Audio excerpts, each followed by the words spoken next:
let's get started. As I said, my name's Dr. Phil Dooley. I actually have a PhD in physical chemistry, chemical physics, I guess it is, spectroscopy of oxygen. But after my PhD, I ran away into IT, became a trainer, moved back into science communication, worked at Sydney Uni with high school kids, worked at Jet with Fusion, and these days I'm a freelancer in writing, making videos, training, and writing physics for the ANU physics site. I'm the MC, so I'm going to throw to the others now to answer their questions, which I've given them in advance. Which is one, what is your career highlight? And two, what is the advice you would give yourself? Is that what I said? From 20 years ago, something like that? From however many years ago at the start of your career.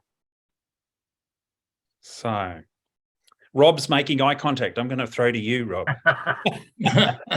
Well, I'm trying to look at the camera, but then I can't look at the screen. Yeah. What was the first one? The career defining. It's very hard to say that because sometimes it depends on, once you've started your career, what's the highlight in that? I think for me, can you hear me okay with my dodgy setup? Okay. Yep. I think for me, the career highlight was when I finished my PhD, I thought I would be going on in research. And I got a fellowship to go to England, and I was a bundle of angst trying to work out if my career actually lay in research, which I thought it should, or whether I was better suited for teaching. And I beat myself up a lot about it, and I think I've seen other PhD students do the same, because until you've had a go at different things, you really aren't sure what your temperament is. And when you're not, I mean, I used to beat myself up that everyone else in research was so much more dedicated than me. I thought I was a complete slack ass. It wasn't until I found that my temperament was much more suited to, I won't say dabbling, but lots of different things. I didn't have the single drive that research really requires. I've done some, but it's not my mainspring. My mainspring is more lots of things. Journalism is good for this because a little bit of everything is good, as Claire will know. So I think the main thing for me was to make the decision that it wouldn't be research, it would be more the teaching and, as it turned out, sort of media side of things, which is teaching.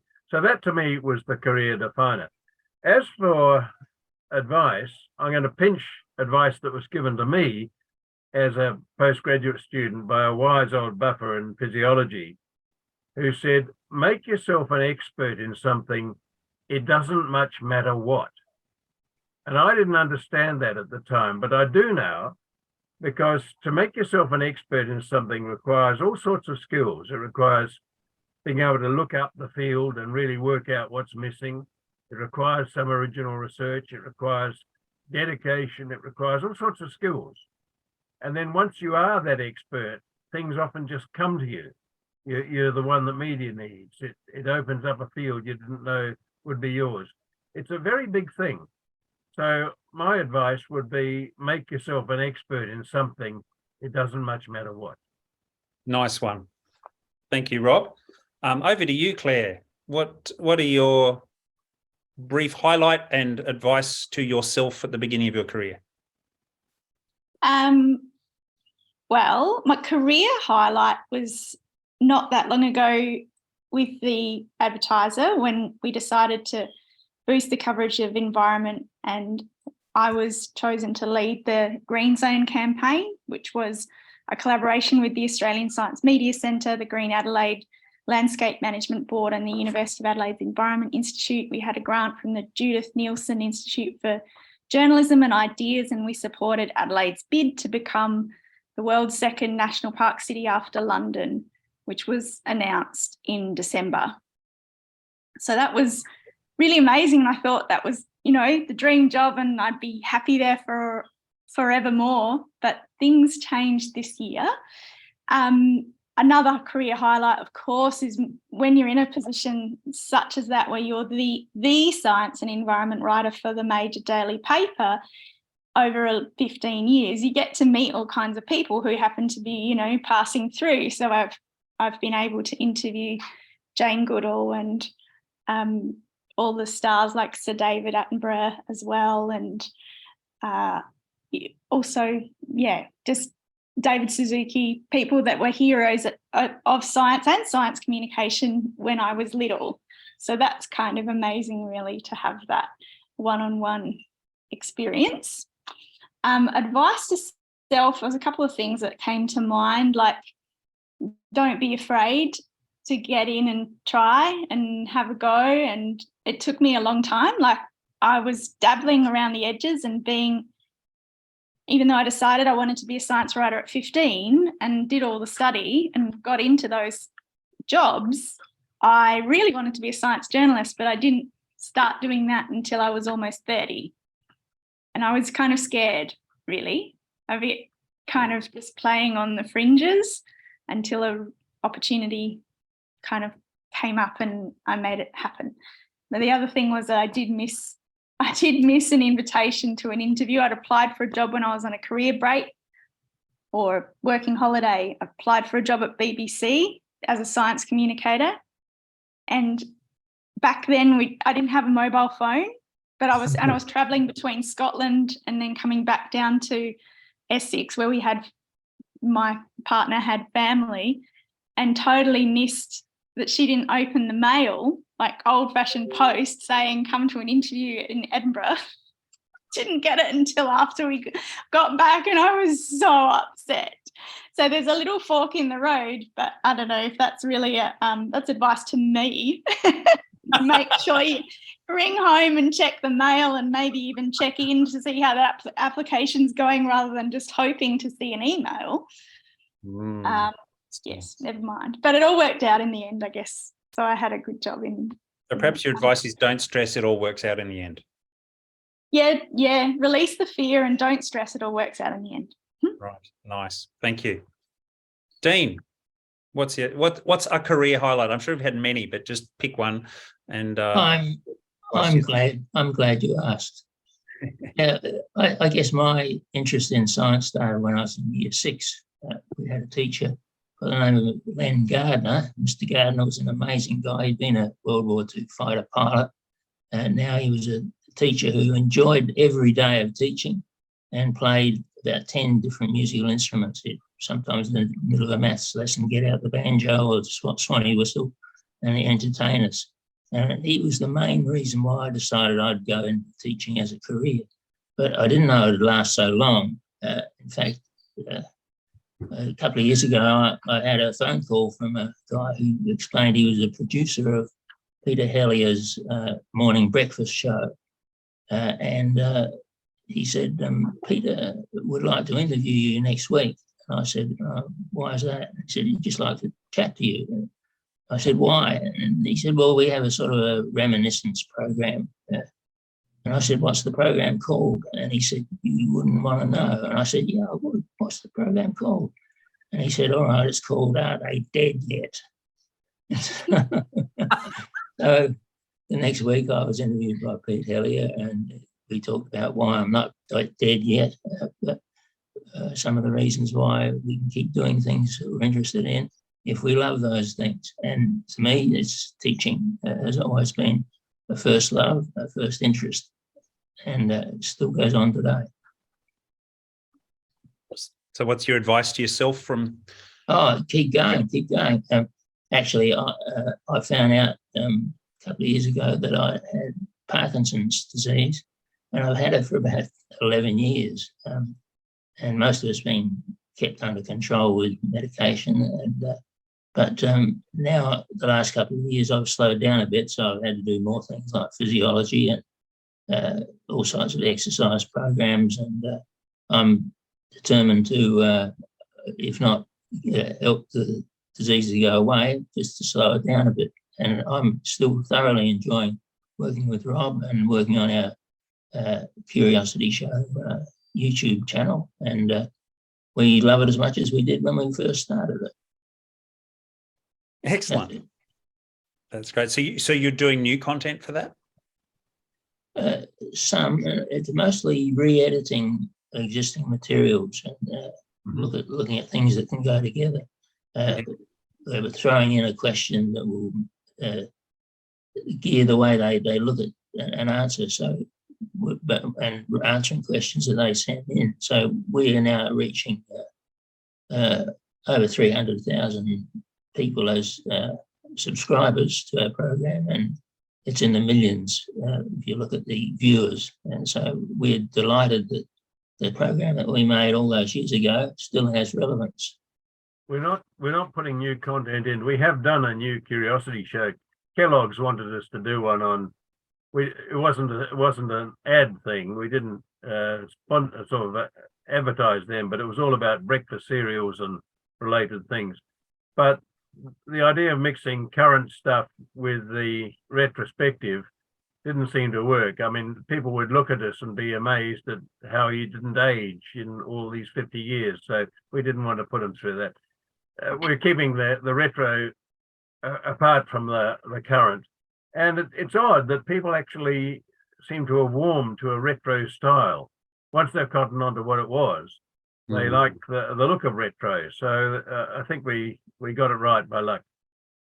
Yeah, actually, it was interesting that some things came out of the blue and ended up having a degree of success. We were approached by the Victorian Youth Symphony Orchestra a couple of years ago to do a series of programs with them. And so we, can you imagine us two, Robb with his trumpet and me with a rubber band guitar, playing along with the symphony orchestra. And after when the Saints go marching in, Robb on the trumpet, we got a standing ovation. So we thought that wasn't too bad for a couple of old guys. It was good fun, but let's move on to questions. We're reminiscing again. Reminiscing. Yeah, we are. I'm going to throw in my career highlight. There's a couple of big things. As with Clare, I worked at the ANU media office for a while, and I met some big people like Neil deGrasse Tyson, and even non-science people. So, oh man, the guitarist from INXS was actually working at ANU for a bit in the School of Music.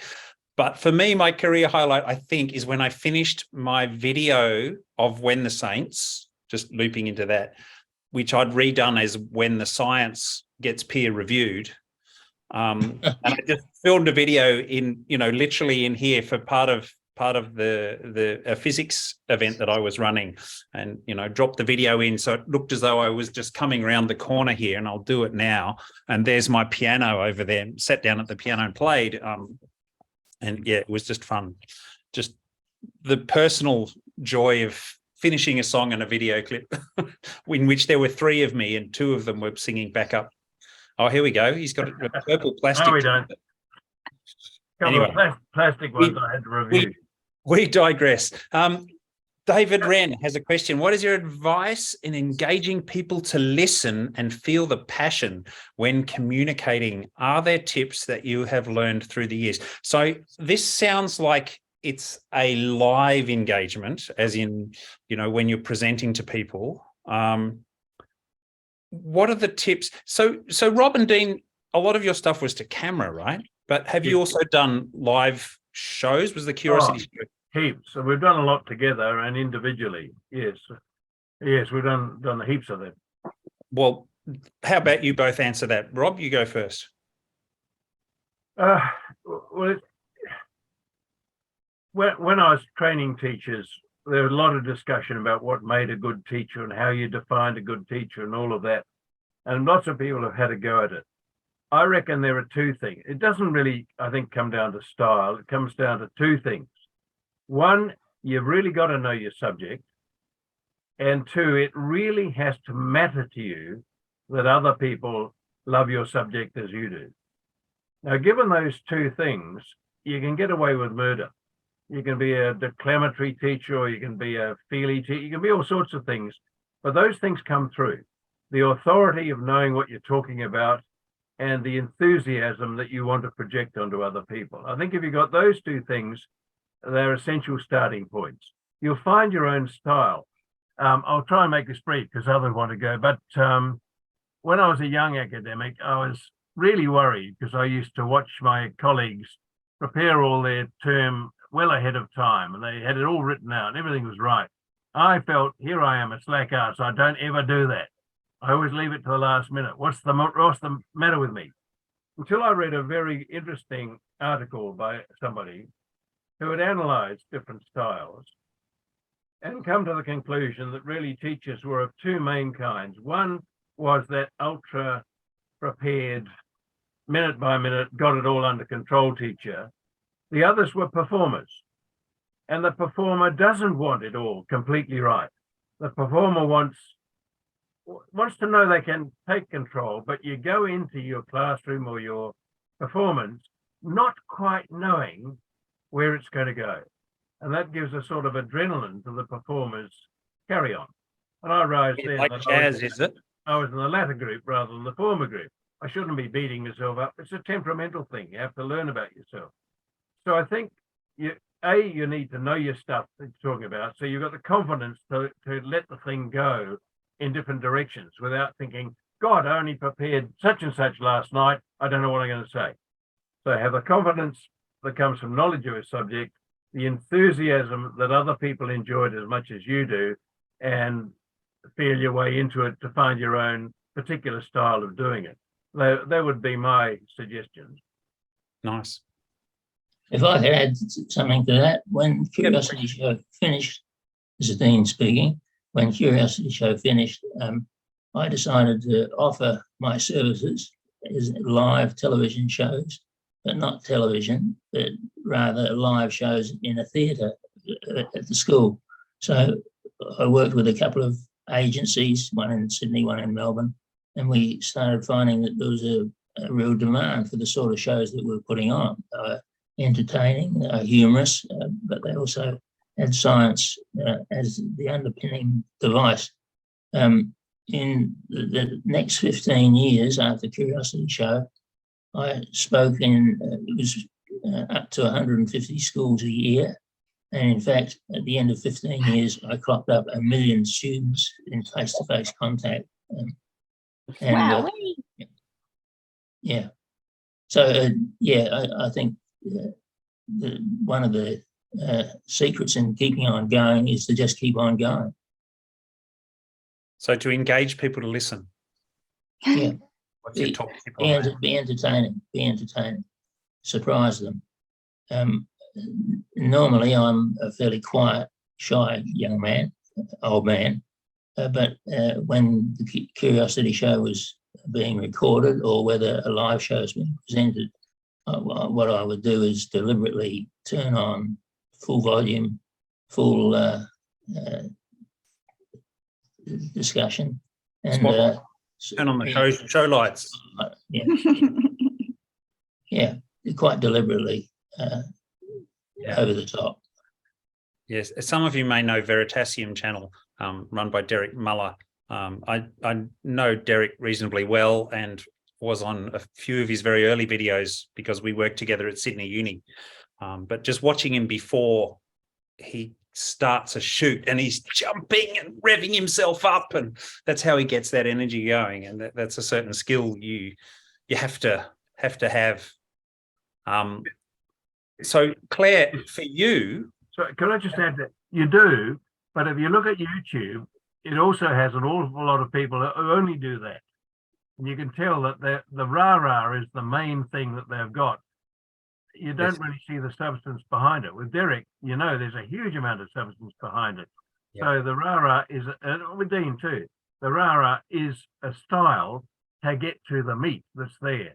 But if you do too much of it without the meat, it becomes it can become an irritating distraction. One of my first things I learned when I did a little bit of journalism study after the PhD was entertain first, inform later. Because if you do it in the opposite order, it's all over. Claire, as a writer, this is a slight different angle to the question, but when you're writing to try and get people to read and engage, what's your tip there?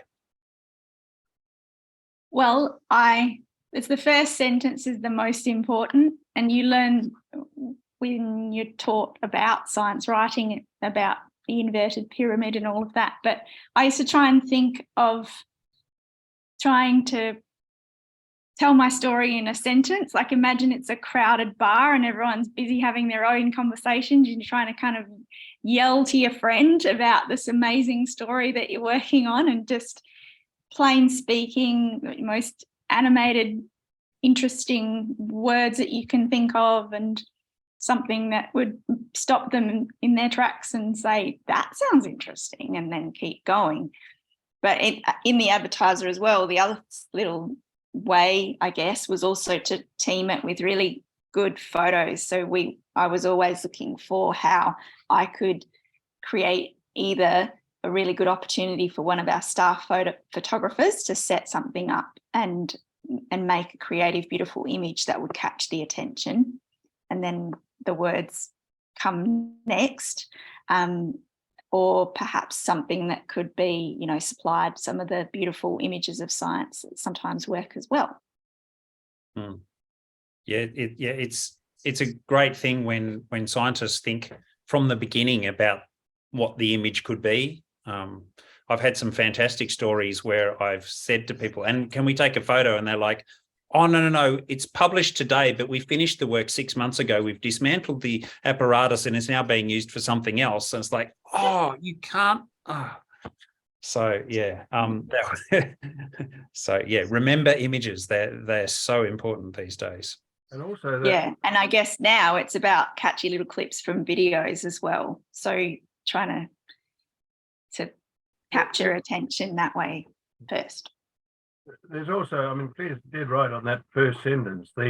I spent 10 years as Channel 10 science reporter in the Channel 10 News, and learned a bit on the job about doing that. Just like Claire, you get in, you think, God, what am I doing here? And it was interesting. I had no journalistic training, but I was hired because I had a science background. It was harder to get a journalist who could speak science than it was to get a scientist who could communicate science. So that's where that expertise and marries with your point about getting in there and giving it a go.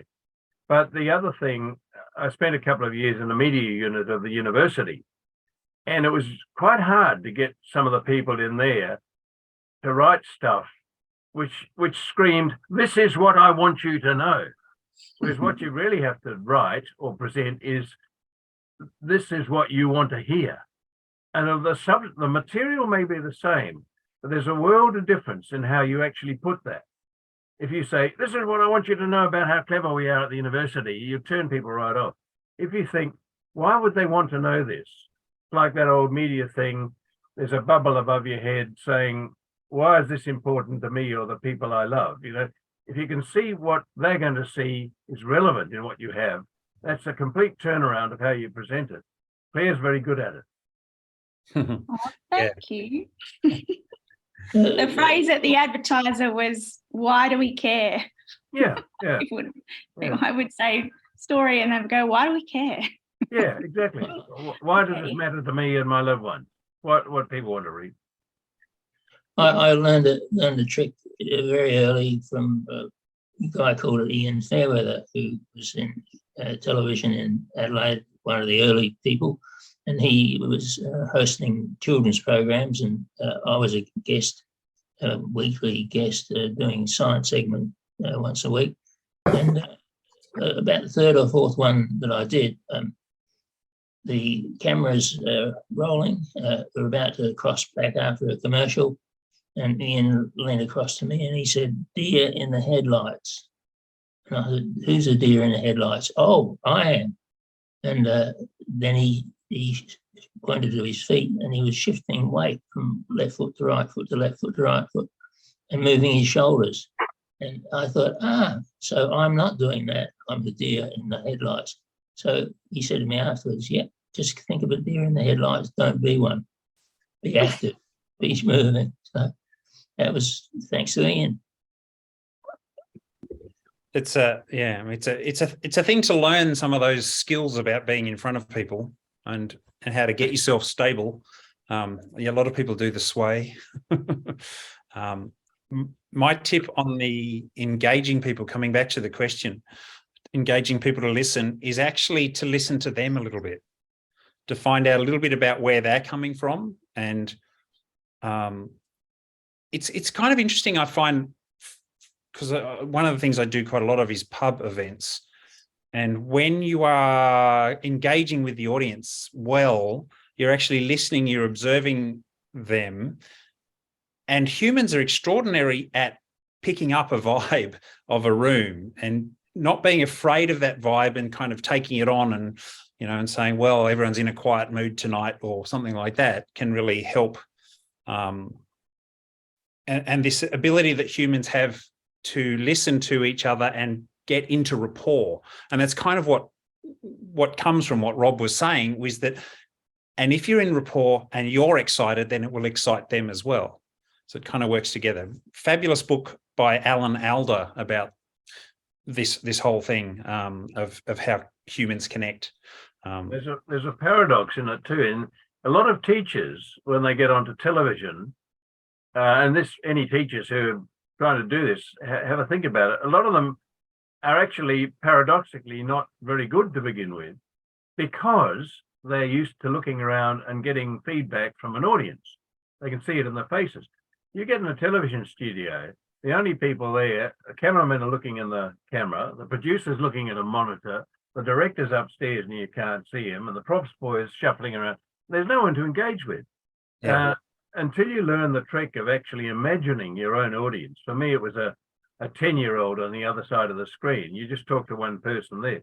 You've got to imagine them to giving you the sort of response you want to see, and then it works. But for teachers beginning, it's like talking to a mix master. It's very challenging. It's just a black hole, and there are no faces to respond.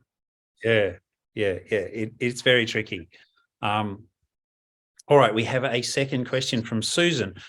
Do you have any advice for using science communication to combat or correct pseudoscience and misinformation? Oh, who wants to touch that one? I'm going to throw to Claire, the head of the climate, the climate team. I'm going to put a red around the word combat. What do you think about that word? It's probably not my style. I'm a lover, not a fighter. Oh, go on, Paul or Michael, whoever you are, Michael Jackson or Paul McCartney. Yeah.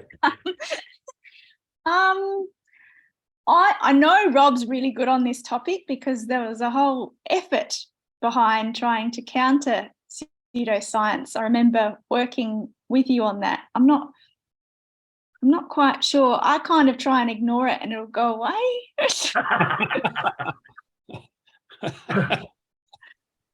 And I suppose I would be choosy with my sources in stories and try and kind of not give certain angles oxygen if I could avoid it, and less pressured to do so by editors. Yeah, right. And I suppose it's about informing and, trying to understand what the objections might be, and but it's tricky because often people have very strongly held beliefs that may not be swayed by fact. It's more of an emotional response. It's a truism. Somebody said it was true that you cannot persuade by logic somebody who has a belief they've acquired without logic. And the worst thing you could do is to tell them they're wrong, because they just lock in and that's it. About 12 years ago, five of us formed Friends of Science in Medicine, because we were so cheesed off with all the crap that was going out over the internet about, pseudoscience and pseudo health. It's worse now than it was then. You can't do it by logic. And an argument it's like convincing creationists of evolution. It's just a waste of time. But telling people they're wrong will send them off absolutely determined to show that they're right. So I tend to avoid it a bit like Clare. It's a lost cause. But it is interesting that when we were forming the Australian Science Media Centre, we had a lot of problems because creationists would come up and say, "Oh, you're supposed to give us equal time. You had an evolutionist there. You're supposed to give us equal time." Well, equal time doesn't mean that. It should be equal expertise. But we had a big sort of discussion about who we would regard as an expert to call on for commentary. And it really boiled down to somebody who was currently or recently active researching in the field and had published their work in peer-reviewed journals. And that's about as good as you could get. It actually took a number of very valuable people out of the equation, A, because they weren't active in the field, or B, because they hadn't published. So, recent or current research in the area and published in referee journals is quite a good way of selecting and testing an expertise. Deane, do you have 2 cents to throw in here, or? Talking about expertise, it's often interesting to see whether scientists that you meet have that expertise which penetrates through everything they do, or is it just something they switch off and on? One scientist I had the privilege of working with many years ago was Julius Sumner Miller. And many of you would remember him. And he was a crazy scientist with a hair like Einstein and an amazing ability to get his energy going and to keep it going. The teachers of South Australia, science teachers of South Australia, brought him over from Sydney to run a special show at Apollo Stadium. And Professor Miller had people rushing around setting up experiments for the night. I had taken my son David, who was 8 years old, along to sort of see the professor and see what he was like behind the scenes. And at the end of the day, I said, "Let's come and thank Professor for letting us be part of his preparation for the show." And so I said to him, "You can thank Professor." And so my son David said, "Thank you, Professor." And Sumner Miller said in a very serious voice, "Well, then let me give you some advice, young man. Never put gum in your hair." And he turned on his heel and walked away. And David said to me, "Never put gum in your hair. What does that mean?" And I said, "I don't know what it means, but it's actually stayed with us in our family. And if anybody ever says anything that doesn't seem to make sense, they say, never put gum in your hair." Professor Julius Sumner Miller's to thank for that. Almost, or blue tack, I can attest. Yeah. Both are equally horrible to have in your hair. You don't want to get hair in your gum either. That's horrible. I think we're digressing again. I'm going to put in my 2 cents about combating and correcting pseudoscience. There was actually about 10 years ago, there was a team of people led by Jenny Metcalf, who went around and did a lot of interviews of best practice. And as Rob alluded to, providing facts is never going to work. Some of the things that really helped were finding a champion within. I mean, this is the thing about humans, and Facebook is a reflection of how humans work. It's about connections. It's about your friends. You trust your friends more. So if you can find a champion within a community who can be your supporter, someone who already has some kudos or something, rather than you as an outsider trying to come into a community and tell them, what they should or should not believe, then that's very important.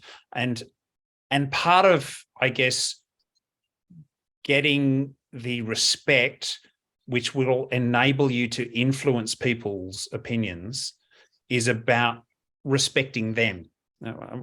A slight version of what Rob said before is you cannot change someone's opinion unless you respect that opinion. Now, I'm not sure if that's true, but boy, it's a powerful statement. You know, you actually have to really understand somebody. And one of the most recent science communicator conferences, let me just advertise that again, the Australian Science Communicators, asc.asn.au, is a great place to get to know more about science communications, where I met these lovely people, wherever they are on your screen, and I've learned a lot. And the most recent conference, the subject that came up the most was compassion, which really surprised me, that compassion for other people's beliefs and, you know, where they're coming from and why they might be, in a way, you know, why they might have those beliefs, be it because they're threatened by what it means. You know, this is taking on the climate thing. I don't want to rabbit on too long, but there's this whole generation of my friends' parents who are climate deniers. And that's because their whole post-war thing was to build a house, build a home, build a family, build affluence, build up, you know, something that is, you know, a thing for their family. And then to be told that all of that acquisition that they've done and all of that building they've done is actually climate destroying is really threatening, you know, what they'd held valuable for all of their life. So no wonder they're threatened and they go, don't do, you know, don't sort of challenge where I'm coming from. So you kind of have to understand where people are coming from before you can connect to them. And then once you've got a connection, then you can have a discussion about, you know, how things could or could not, what they might mean or not. But and until then, you know, until you've made a connection, there's no chance. All right. We've got another question. As you become a name in science communication, do you find that you then also become a go-to person for comment on science issues in the media? And if so, how do you deal with answering questions outside your specific expertise? Claire, you're always writing stories that are outside of your specific expertise. How do you find that? Well, it's not me that you're, like, I'm stitching it together, but usually I'm, well, quoting this or that person. It's. Do you find you get asked to go and do panels or radio shows and talk about science things? For whatever reason, not really, not very often. We've asked.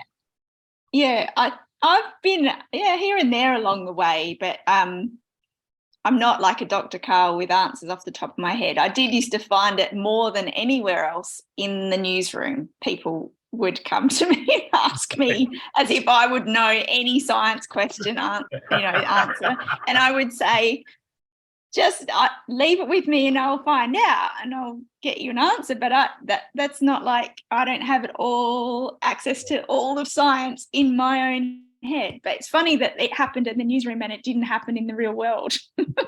Maybe everyone else knew. And if you wrote a story, like proper news story, if I start saying something myself, then the sub-editors rightly say, who said this? They want to attribute it to someone, and it can't be me. And otherwise it's what's called editorializing. So you can't, on the news pages, just start spouting off from your own knowledge. That's for the opinion pages as a journalist. Yeah, right. Robb and Deane, your names in science, did you find yourself called upon?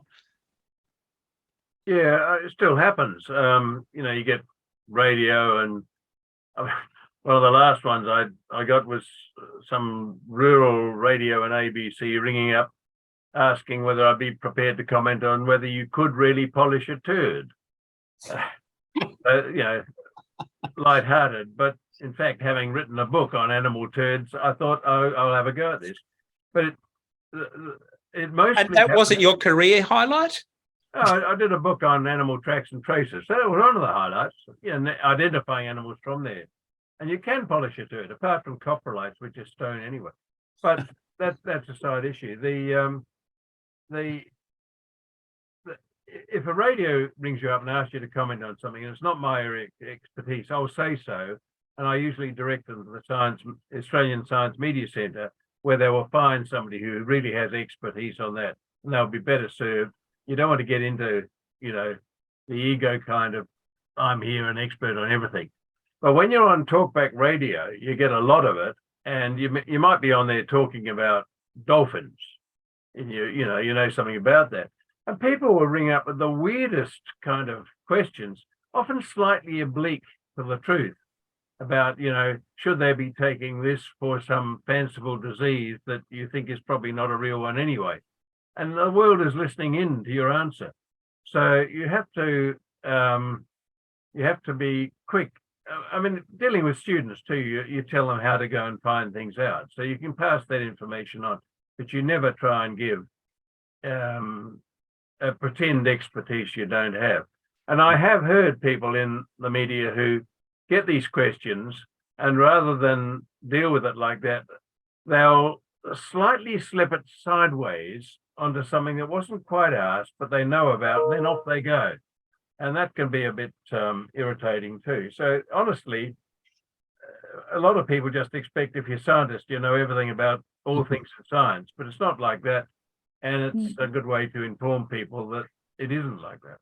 And you often find that you come across surprises. I'm living in a smaller unit now than we had when the kids were growing up. And Jan and me living in a unit which is on the top floor of a building at West Lakes, new building at West Lakes. It's called Vista. And there are 17 units in the top floor. And aimed at people who maybe were well known, maybe not. But the surprise I got the first time I visited the place when we were thinking of shifting, and coming across the other side of the passageway, there were a group of 4 or 5 people, and they stopped me when I got there, and they said, "It's Deane, isn't it?" And I said, "Yes." They said, "Sure it's not Robb?" And I said, "No, I think I'm Deane and he's Robb." They said, "Oh, we love the Curiosity Show. And what are you doing here?" And I told them my wife and I were thinking of shifting in there. And we did shift in there, but by the time we moved in a couple of weeks' time, this group of keen ex-scientists had decided that they wanted me to talk to them, give a discussion on futures in science. So since then, I've been about once every 4 weeks. I give them a live show, sort of a mini curiosity show for oldies, and right. They're thoroughly enjoying it and becoming part of it. I saw that line in your bio. You're a futurist now. Well, yes, apparently that's one of the ways of describing what I do.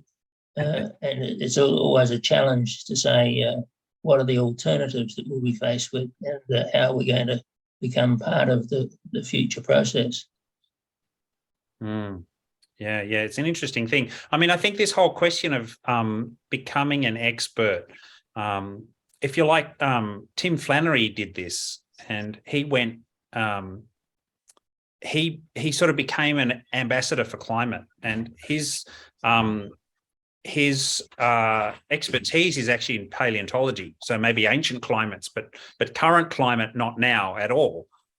But so he was going out of area, but then he was very well known, and that was really good to have somebody well known who was standing up and saying, yes, I'm alongside, I'm on board with this, and this is something we've got to do something about. And it's kind of, to me, there's an interesting tension there. As scientists, we're very loath to stick our neck out and say, yes, we need to do something about the climate. Well, what would you know? You're a physicist. Well, okay, I understand, absorption of radiation by oxygen. But does that mean I understand ocean currents? No, and nobody ever understands all of it. So if nobody says that's really important and we need to do something about it, and then some other fake, Instagram star stands up and says, oh, no, we don't, or shock jock says this is all rubbish, then there's a very strong anti and there's a very weak pro. So in some ways, I think scientists do need to stand up and do it to a certain extent. There's always a chance that they'll get trolled by their own scientists. But I don't think that's necessarily a problem, because there's always going to be trolls who will have a go at you. I think it can be. I mean, I know Tim and I like Tim, and I think he's done a huge amount of really good work, but he is now often quoted, not for the sensible things he said, but for saying the dams in Queensland would never fill again, and that the sea would be up to a sort of 8-story building at the same time as he buys a house by Pittwater. So you can overdo it, and if you do, those things come back to haunt you. A lot of scientists are very careful about not getting outside their area of science, and one of the words we really need people to understand in this whole debate is not that scientists have a consensus of opinion. That's dangerous. You get in a room and just everyone agrees with the big man and comes out and saying the same thing. That's consensus. Consilience is quite different. It's when the tree bloke says these rings are telling you a story, and the iceberg bloke says this is telling you a story, and the fossil bloke says this is telling you a story. And all these different diverse pursuits are coming up with the same answer. That's consilience. And that's a really powerful argument in science, that people stay within their own discipline, but their disciplines are all saying the same thing. And we don't, the dismissing scientists of all agreeing with each other is quite wrong. It's these different disciplines are all coming to the same conclusion. That's powerful. All right, so we've got another question there waiting in the Q&A. There we go. Why does there seem to be such a divide between those that value expert content knowledge and those that think purely inquiry-based teaching is the way to go, when the ideal should be utilize both inquiry-based learner-centered activities as well as expert-led direct instruction, referring to SciComm based at school kids? All right, is anyone a in-depth pedagogist who would like to argue one way or the other with this? I can't see that question on there, but it's not in the chat. It's in the Q&A. Well, Deane's a science teacher. Whether you want to pitch in, Deane, on this sort of kids leading themselves, or I think my interest in teaching goes back to a lot of things that happened when I was very young. I remember when I was about 9 or 10 years old, chatting to my dad after dinner one night, and he said, "What do you think you'll do when you grow up?" And I said, "Oh, same as you." He was a professional photographer. I said, "I like cameras. I guess I'll go into the photography business." And he said, "No, don't do that." I said, "Why not?" And he said, 2 reasons. He said, one day everybody will have a camera, and he was right there. But back in those days, 1950s, we thought cameras were big and bulky things. And also we thought it was an expensive proposal to take photographs every year of the family. And it was costly. And so he said, that's another reason to look around. And I said, well, this is a 10-year-old chatting to his dad. What do you think I should do? And he said, well, don't follow me in what you do, follow yourself. And I was 10 years old. I didn't know what he's talking about. And I said, what about what's following himself? What do you mean? And he said, well, whenever there's anything new in science, you seem to be the first in the family to pick up on it. And he said, you lecture us night after night at the dinner table. He said, you're already a teacher. You'll go on being a teacher the rest of your life. And he was right. I've been teaching in one form or another ever since then. I think if I get the question right, I think part of the problem we have is that what people think of as science. If you look at people discussing the curriculum, it's so often, and this is particularly true of the teachers who have to teach science, although they didn't like it and they weren't good at it and haven't trained in it. And so they approach it, with a kind of, God, what do we do on Monday? Give us a fact sheet. I'm not denigrating teachers, just too many of them are cast into that role. We don't have enough people with a science background. But you ask people what's in science, and they'll name things. They'll name planets and volcanoes and frogs and all that. And that is, to most people, science is facts. It's this stuff that you know about. Very few will say, well, the proper science lesson in school is how you find out about those things. The whole process of generating a hypothesis, of working out how to test it, of your controls, of coming up with a conclusion. That's what science is. And yet most people would simply not understand what you mean when you talk about the process being all important as a way of getting those facts. It's the facts that they come to rely on.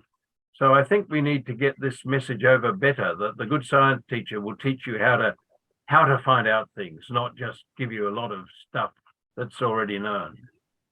If we can convince young people that when they start with one question and end up with several questions, 5, 10, 20 questions, then that's good news. It's a good way to operate. Start with questions and then look for more questions from those questions. I know that this is a political argument in teaching, in the actual people who research teaching, and can you do inquiry led? And there are people who say, but science is something that's scaffolded in that you cannot just launch straight into quantum physics without having already done, a fair bit of maths of, particularly the maths scaffolding the physics and that kind of stuff. You cannot do heavy duty, physical chemistry without having the basics of the periodic table and half reactions or something like that. So yeah, I agree with you, Jesse, that the ideal should be to utilize both inquiry-based and learner-centered as well as expert-led, and getting that balance right without it becoming a political football, I think, is one of the challenges facing the teaching profession. Yeah, okay, let me see. I think there was another question that had come up in the chat. What have we got in the chat? Uncertainty, probability and scientific uncertainty to a public that seems to treat knowledge as entirely binary. Yeah, that's a tricky one as well. It's been told to me that's the best way to decide if someone is a nutter or not, is when they tell you a fact, you say, what's the uncertainty on that?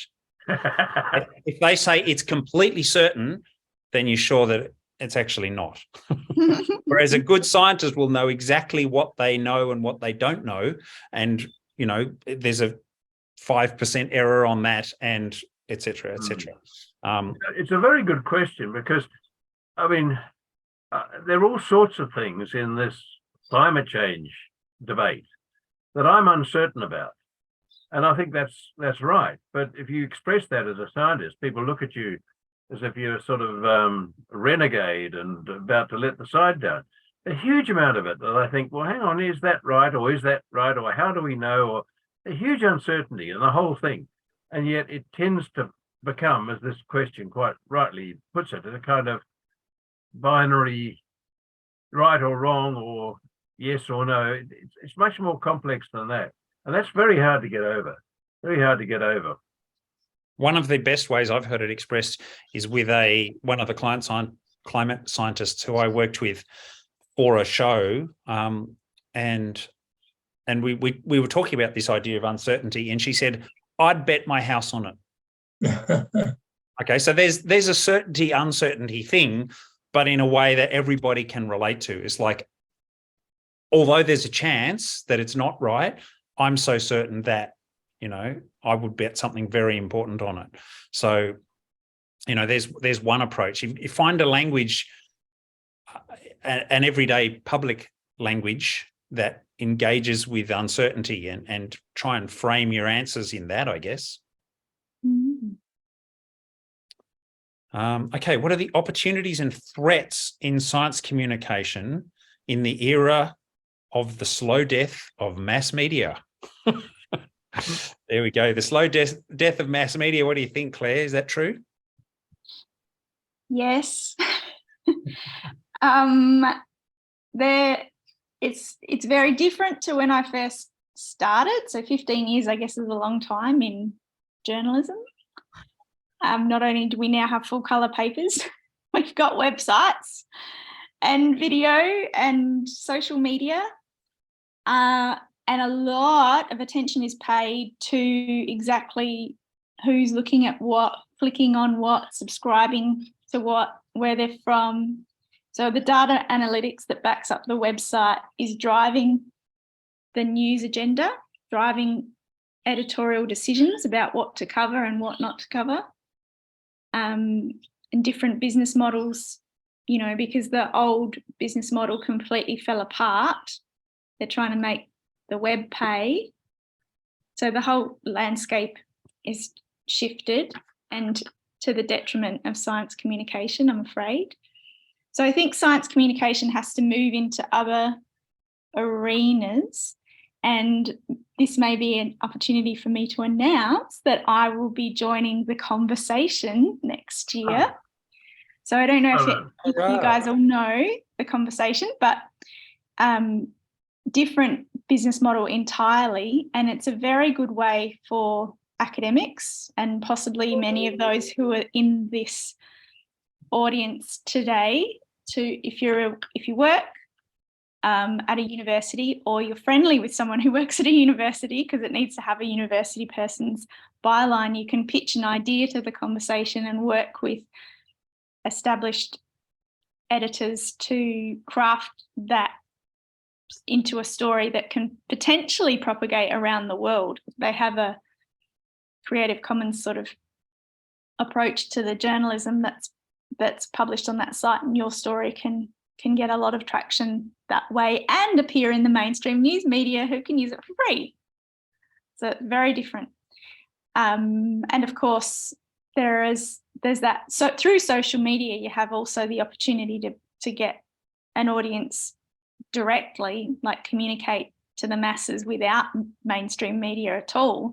But you know, it's a hard business, and the Curiosity show's amazing, but probably still only slowly edging up there on the numbers. I don't know whether your YouTube site's making money for you yet or anything, but it's a long, hard slog. It's also probably important to know that the conversation doesn't pay the academics. It's just part of the joy of sharing your work, I think. Well, I could say, so far as the Curiosity Show goes, we are delighted when we find that there's stimulated questions and more questions. We're not looking for ways of closing arguments, but opening them up wider and wider. And when doing this, we're helping to understand the world, and there's certainly a lot to be understood there. Well, I think it's a very good point, the slow death of mass media. But I think within that, I would see as even more significant is the continual loss of science specialists in that mass media. I know I've gone, Claire's left, you know, there are not many left. And if you look at the mass media that I get, I mean, it's our local paper and the Australian, there's no shortage of economic expertise in the paper. There's no shortage of political expertise. But when you get to the science stuff, there is an environmental specialist in the Australian, but you know, most of it is just sort of stories that plonk out of some distribution agency. Very often now, it's the press release that comes from somebody who wants you to print what they've written, and that will find its way in there because there's no specialist left to vet it. I know when I was in the newsroom, things would get tossed to me. Is there a story in this, Rob? And you could see what the non-scientist news editor couldn't see, that there was a story or that it was nonsense. So I think the loss of scientific expertise amongst journalists in the mass media is as significant as anything. I think one of the sad things that you find if you look at the magazines, newspapers, and other media, and you find that there are fewer and fewer permanent positions, and more people being employed as part-timers, as part-time journalists, part-time photographers, part-time, all sorts of people. And if they're part-time, it seems to say something about the relevance of that area in the eyes of the editorial masters. Yeah, I think this sort of outsourcing of this expertise, like you say, is tricky, and it makes you wonder where that stuff has gone. And you look at the sites that have gone really well, the things that have, when you say the opportunities, yeah, obviously the mass media thing seems to have gone south from a science point of view, but Cosmos magazine still runs, although it's supported by the RIOS. New Scientist is still alive. They pump out so much stuff. Then you have sites like I effing love science and Science Alert, who took it to the social media thing and went for the the sort of clickbait, or certainly the pretty revved up headline, and they've gone really well with it. Then there's a bunch of people on TikTok, like Kirsten Banks. She does a great job on TikTok doing astronomy. And so there are some people who've really nailed that and have taken that, because what happens is, in this world of social media that can go out to direct to your audience, right? Before, you used to have to go through a gatekeeper, which was someone like Robb. You'd send your press release to the editor, who'd give it to Robb, and they'd decide if it was good or bad or not. And there was a certain vetting and filtering that happened. There's only so many stories that could go into the paper, so certain things didn't get out there. So in the internet, there's a lot of niches. You can find sites that are dedicated just to nanotechnology materials, or to biotechnology gene editing. And if you want to find stories about that, you can go to that exact site. And so there's kind of opportunities there. But then the thing that is a problem is you tend to get these bubbles forming, where you get, because if I became a TikTok star, it would be my TikTok. Well, I'm not quite sure of the TikTok algorithm, I've got to say, but if I became a Facebook star, it would be my Facebook followers who would be seeing my stories, and the people who didn't like science and instead liked kittens or cooking, and they would be subscribed to a whole lot of kitten and cooking sites, and they'd never see any science at all. And so, whereas I'd never see any kittens at all. And so there's this kind of, cliche, this bubbling where you hear only what you want to hear and none of the other stuff. It's a really important point you make, Phil. When I do media training with postgrads, so they're bright people, and you say, what papers have you read? What television news have you watched? They don't. So they dial up their own. They say, I'm not interested in this. And as you correctly say, they dial up the news they want to see. As Robin Williams said, the importance of the ABC is that it gives people the stuff that they didn't know they needed to know. Yes. And the beauty of mass media, when it was done well, was that if people did read it from cover to cover, and most of us don't, but you get a fair smattering, you'd come across these things that you wouldn't otherwise have found. And I call it the loss of the village will effect. When I was a PhD, you'd meet in the tea room, somebody would say, oh, did you see that thing on the news last night about Ukraine? And everybody would have a view on it, because they'd all seen the same thing. Do it now. Oh, I don't watch the news. Oh, I don't read the paper. And there's no sort of commonality even of the experience of what's going on in the world. Yeah, it's interesting. It's interesting. Look, we have gone a little over time. So we're about 15 minutes past, and people, if they need to run away, please feel free to do so. How many participants? We've got 26 on the line still. I haven't been watching to see if that's gone up or down, but we probably should have just a quick sort of wind up. Have we got any last questions into, let's have a look in the Q&A. Looks like we've cleared that. Anything in the chat? Do people want to put things in the chat? Any last questions? I was I was thinking as well, if the audience may or may not, we've mentioned the Australian Science Media Centre a few times, based in Adelaide, but there's the opportunity for young chemists to, or any chemist, anyone, if you're eligible in terms of what Rob was saying about publishing in the field and so forth, you can get on the expert database and then be contacted by journalists and get in the media the old-fashioned way and be responsive to news as it hits the headlines. The Science Media Centre exists to support working journalists and media organisations when science hits the headlines, and I use them as a lifeline many, many, many times. And they have very good little videos for those who've got to come up and do radio or television presentations. Really good advice there. Yeah, they're a great resource. And what was I going to say? Whatever it is, it's popped out of my head. Oh, there we go. There's a message to people that there is the mentoring program, which is what this is kind of about.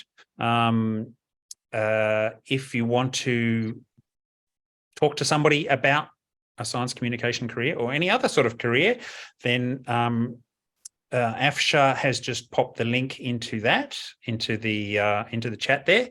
I've volunteered for it for the first time, so it'll be interesting to see who I get linked up with. I would suggest that if you want to find a partner, somebody to talk to about a particular topic, look for things that are unusual, for relationships that you mightn't expect, and things that are mysterious.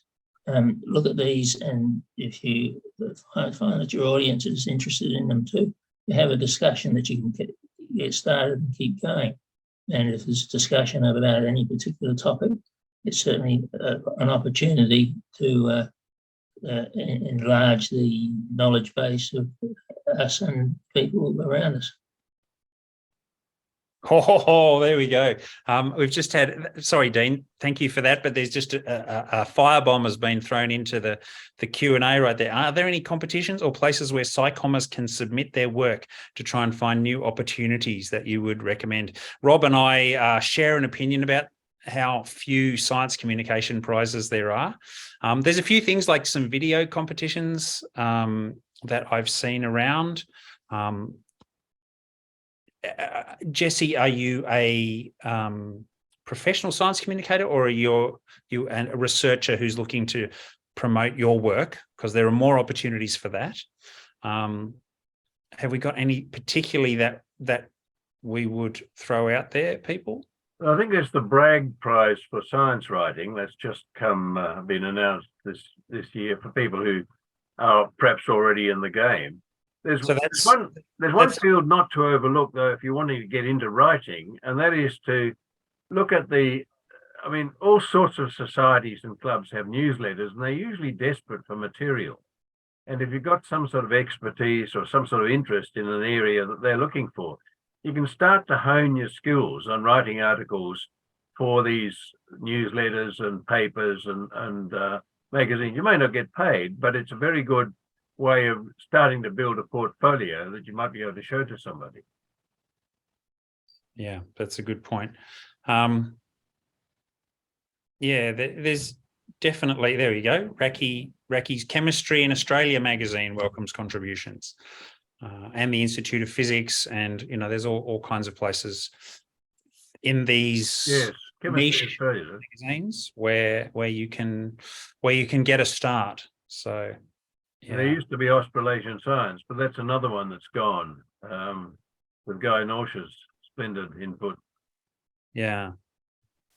The Bragg Prize for science writing is through UNSW Publishing. The Eureka Prizes have Science Journalism Prize. There's obviously the Prime Minister's Prizes, and I have a feeling there's one other big one. It's not coming into my head at the moment, but anyway, they're fairly big size ones. Little competitions, you have to keep your eyes out for them. I mean, the good thing about the science writing prize is that they actually make an anthology out of those, which is a chance to get recognised. I've got in that 3 times now, but sure Claire's probably Claire's expressing shock. I was saying, wow, congratulations. No, everything I wrote was too short. What was their word count? No, mine was short too. Mine was always the shortest in the book because I write little press stories or, news stories for Cosmos and stuff. Oh, well, to be honest, I've never actually tried. Exactly. Submit it. You would have got in for sure. I'm sure you would have. Anyway. Perhaps there's a role here for the Australian science communicators. I mean, we had the unsung heroes. I mean, I've beefed on to Phil about awards. I think awards can be very important, and I'm very saddened to see, for example, the Eureka Prize for Science Communication is now for a researcher who communicates. Yep, I'm not eligible. Our own State Excellence Award is now not for science communicators as such, but for teachers. All these people have already got awards that they can go for, but the science communicator has few. And perhaps there's something we should do in science communicators to reawaken this, to create exactly what's being asked about here. Yeah, I kind of agree with you, Rob. I kind of agree with you. But anyway, it is now 10 to 8. People are desperate to go and have something, cup of tea, a lie down, dinner, any of those things. But thank you so much to our panel, the amazing Curiosity Show guys, Robb, Morrison and Deane Hutton, the amazing journalist from formerly the Advertiser and soon to be the Conversation, Clare Peddie. Thank you so much, everybody, and thanks everyone. Thank you. This will be recorded and put out there. Thanks very much. Website. So, thank you. Yeah. Thank you all. All right. Bye. Thank you. Well, all the best, Claire, with that. We'll be in touch. Thanks.